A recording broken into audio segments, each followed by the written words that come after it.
See. Okay, it's recording right now. Okay. That mic is awesome. Ugh, what do I want to do after graduation? This is the eternal issue. I want to work. I want to make money. I want to go to law school. Ultimately, I've always dreamed of having a family. I feel like I'm pushing back my dream of having like kids, like 5 kids and the perfect little family. My goal is definitely being pushed back because there's more important things that I'm understanding now. I would say I'm interested in graphic design because I think growing up as a 90s kid especially, we kind of grew up at the same time the internet and computers were really, I don't know, on the rise. I remember using computers in 6th grade and I was on Neopets and I was excited about graphics in that way. I know that I want to work in research or field work. It's always been a goal of mine. I don't think I could handle an indoor job for very long. Sorry, could you repeat the question?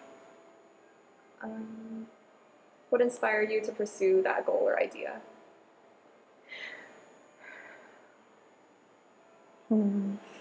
Sorry. No, it's okay. Take your time. Okay.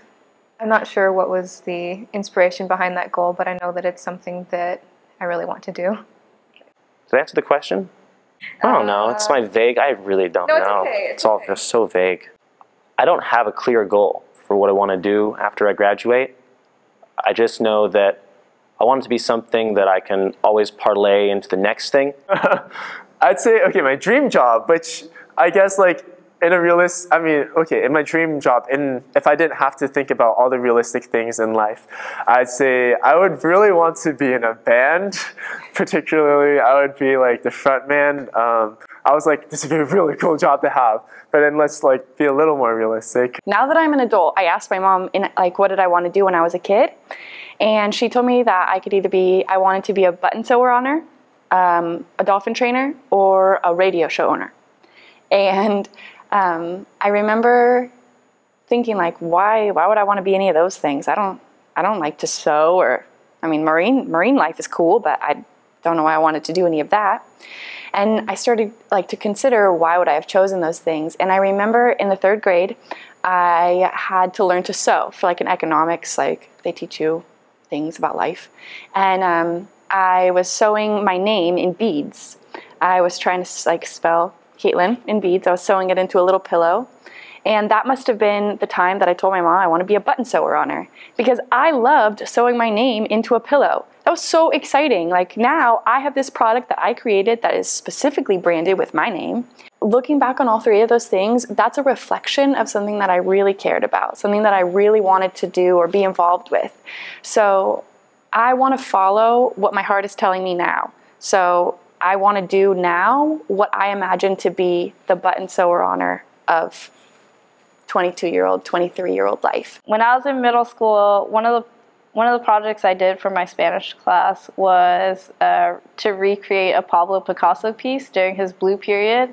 I just remember after finishing the painting, basically my friend's mother came up to me and she was like, "Oh, I'll buy that painting off of you." And I think from being that young and having somebody older than you who was willing to appreciate what you had done, even though, I don't know, I feel like I maybe spent less than 12 hours on it or something, but it was like a big thing for me, and I think that influenced me early on. I was like, oh, that's so sweet. Wait, you don't have to pay for it, just have it. That's cute. It's been weird because, you know, I came from home, I came here, and I thought life would continue, but really it just starts over.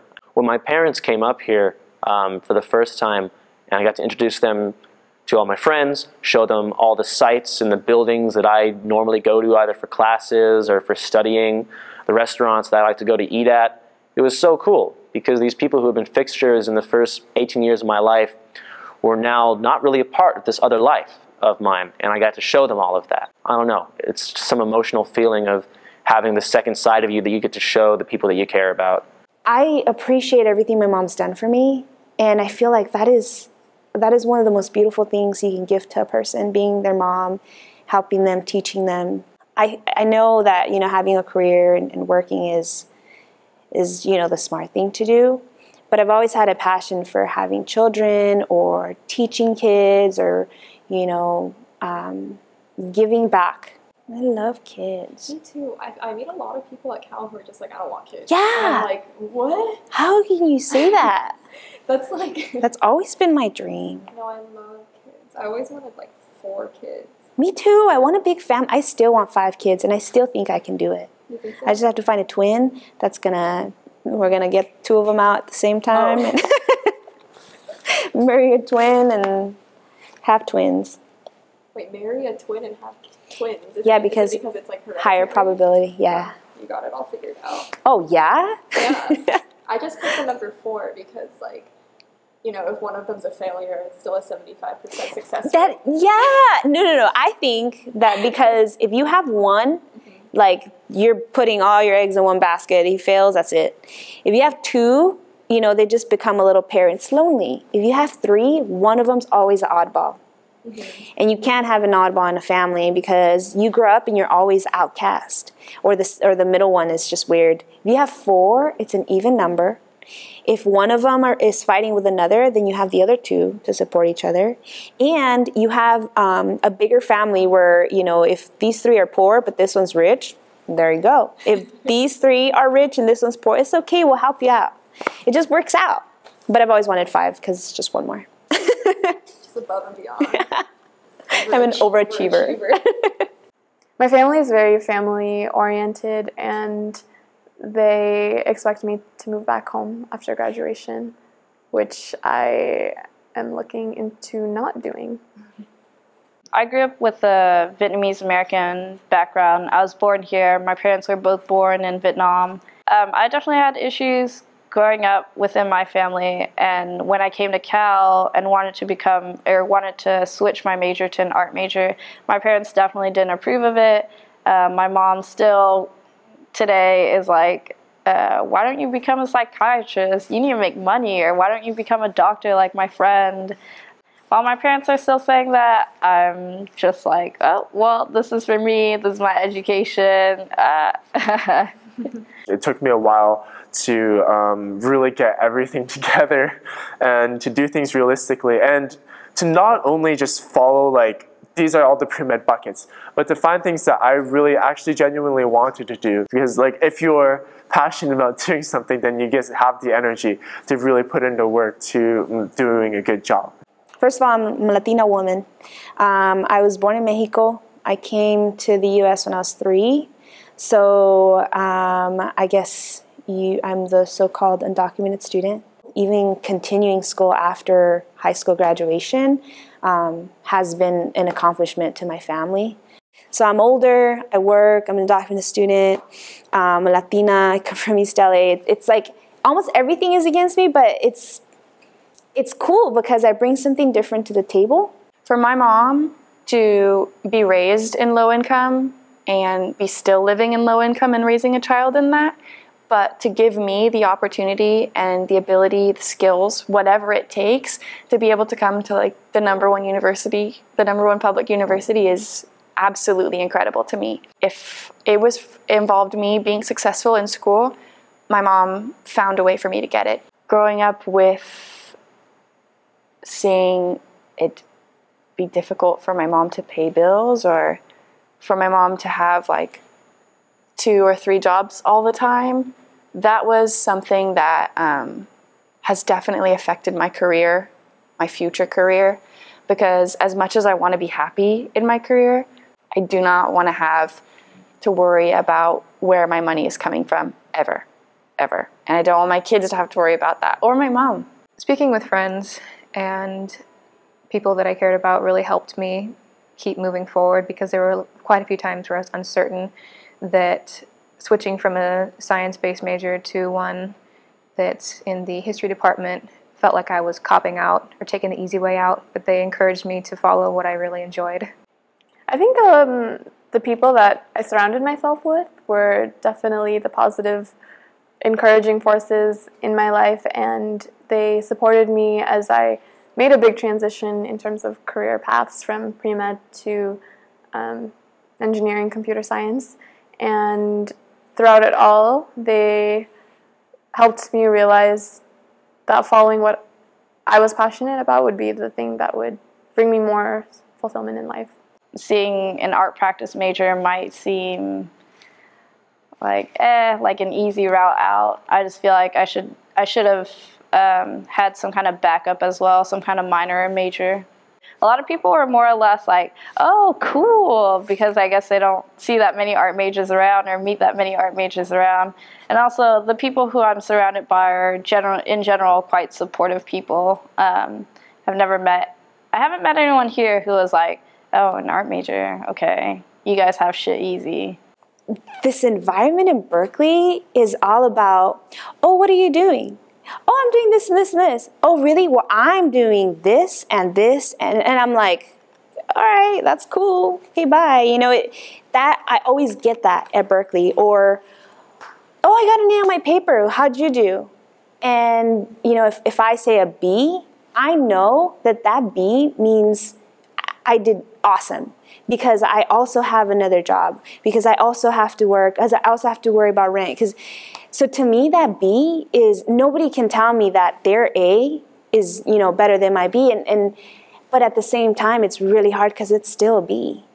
The real world, there's not a lot of people holding your hands, and there's a lot of like things that can be thrown at you, and like a lot of curveballs. And coming to Cal, like, it's a pretty large campus. It's not very personal. They're huge classes, and there are advisors, but it's not like they actively reach out and like have a hand for you. Like, you need to seek them out yourself.